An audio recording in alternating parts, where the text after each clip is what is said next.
So can you please tell me your name? My name is Alfredo Lubang. And what country are you from, Fred? I'm Filipino, but I'm based in Bangkok, Thailand. And what organization do you work for?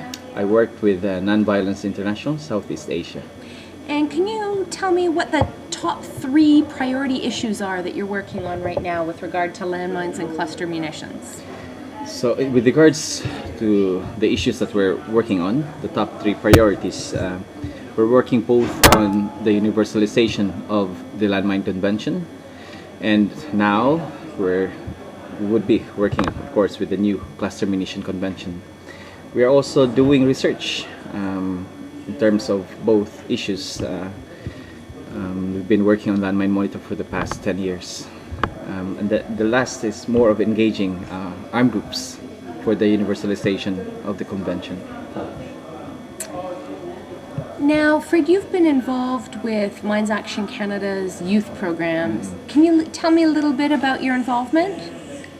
I was involved in terms of my involvement with the youth program of Mines Action Canada. I was part of the original what we call, what was that? We refer to ourselves as the mentors. It was in Bangkok, in the 5th meeting of state parties. I could remember that. We were just a few Canadians, and it was an interesting program. By then, and from then on, we were involved both in the development of the program, both in giving advice, and also eventually hosting youth in our office, and we've been doing that for 2 years in a row. And why do you think it's important to engage young people? It is important to engage young people because we looked at the issue as, it's beyond our lifetime, I guess, and we really need to develop new advocates, new campaigners, the creativity. And creativity happens to be much in the youth. They have creative minds. They're not afraid of testing new projects to explore. As long as I don't refer them as the older generation, but our mentors supposed to give those space, those opportunities. The youth have so much potential to contribute, and it is seen much in our work. And even our interns, MAC interns in our office have contributed much, both in programs and projects we are working on. What has been the impact, really, of having these interns in your office? The impact of having interns in our office is quite different. It's different because it depends on the office structures. With Nonviolence International, we provide clear outputs. Like our interns are quite focused on, for example, just having, organize a conference, and it's like after the conference they feel there's something they've contributed, just making it happen, gathering the youth in the region, working with victims, and being able to have those kinds of interactions is something they could, they remember much, and that helps them in their career onwards. In the office, they have an impact in those. I go back to that creativity thing. They contributed much on just giving their thoughts, ideas, and some projects to pursue, and some of those are being pursued in many ways, at least. How would your work be affected if there were no more Canadian interns available to work from your office? Could you repeat that question? How would your work be impacted if there were no more Canadian interns that could work with Nonviolent Southeast Asia? Our work could be the impact of the absence, of those interns in our work are quite significant in various ways. In the NGO world, civil society, we depend much on human resources, and these are things that we grapple with. We fundraise just to get some money to pay people, and those are struggles, and those are the daily challenges of NGOs. And having this kind of program actually help NGOs face those challenges. We just don't it subtract it minimizes much of our attention of really doing fundraising. In fact, the real work is advocacy, research, and helping victims. And if those things are provided by the program itself, it we could focus more on other really real work on the ground than just fundraising. In Canada, there's obviously no landmines or cluster munitions. Why do you think it's important for Canadians to get involved in banning landmines and cluster bombs?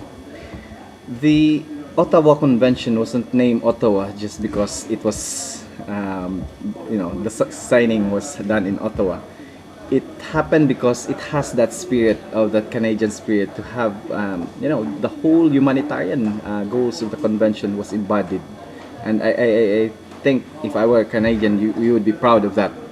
And with that kind of humanitarian spirit, that should be something to be proud of and something that should be preserved, no? Every Canadian, and that has to be shared, not just within Canada but to the world. And the only way to do this is having these young people understand the whole spirit of that convention, the humanitarian goals of that convention, and we're setting a new kind of diplomacy, and this is something new. We haven't had any convention that has that kind of both process and the spirit come together just to achieve a humanitarian goal, and that is, I think, the big lesson of the Ottawa Convention. Landmine Monitor, why is it personally for you, why has it been important to be involved with this project? On Landmine Monitor, it's quite personal for me because I've been involved since day one of Landmine Monitor. So it's been like a decade. I started out working on the Philippines, Malaysia, Singapore, Brunei, Malaysia. It's quite and it is a struggle, within both gathering information. It is a challenge just to monitor states.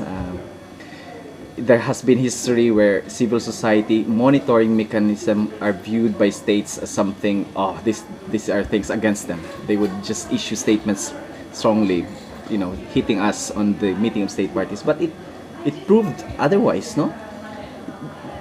From year 1, year 2, year 3, Landmine Monitor established itself as a very credible piece of information. States referring in every state's parties, referring it, both data, in all its aspects, and it has built that credibility with our relations with states.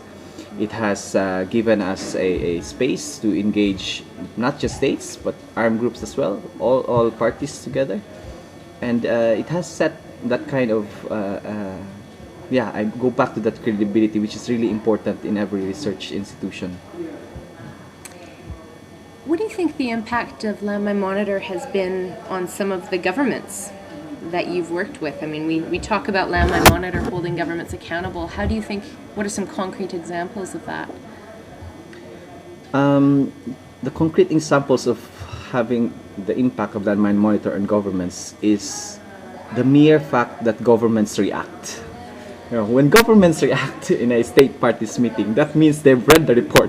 And that's, I think, I always tell this to our young people who wanted to be involved with advocacy and landmines campaign. The first thing that you really have to be happy about is when parties involved in this problem react. Because when people starts to react, it means there's something bothering them. There are questions on their mind that has to be answered. And since we are a research institution and we know some of the piece of information that they might not have access to, we could provide those answers. And when we could provide those answers, and that's where the dialogue begins. There are states that are so difficult, they just don't talk to us. But when they react, that means they need questions, they need answers to those questions. So it's a good start, no?